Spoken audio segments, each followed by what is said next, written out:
This is Channel 2 News, coverage you can count on. How fast snow melts could change the amount of water in our streams.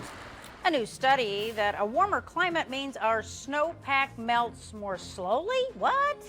That may not sound like it's quite right, but we're going to break down the science and tell you what it means. That's tonight's Channel 2 News Big Story at 5:30. Good evening and thanks for joining us. I'm Erin Breen. Kristen and Lana both have the night off tonight. Thanks for joining us.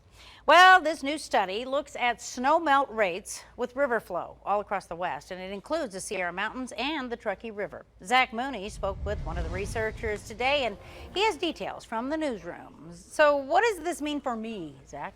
Well, Erin, as you know, we all drink water out of the Truckee, and ranchers also rely on that water for snow melt. Now, a recent study shows the earlier that the snow is melting, the lower the chance of that water making it into our supply.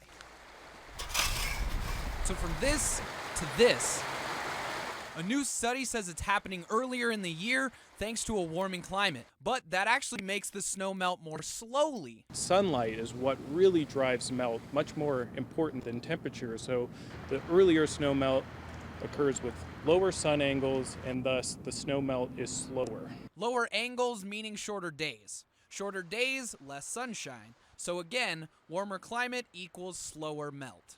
It is a little counterintuitive. Adrian Harpold is an assistant professor at the University of Nevada.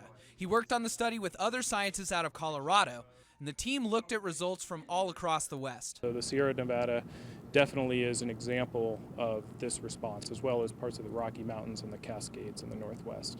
He says slow melt could have a major impact on our water supply. The more water flowing at a time, the more it's absorbed into the earth. And that's where it's useful to humans. That a faster snow melt pushes the water more effectively deep into the subsurface, into the ground, where it's less accessible by vegetation and evaporation. And if you'd like to read that full study for yourself, we've set up a link for you on our website. Just go to KTVN.com, click on the blue News Links button.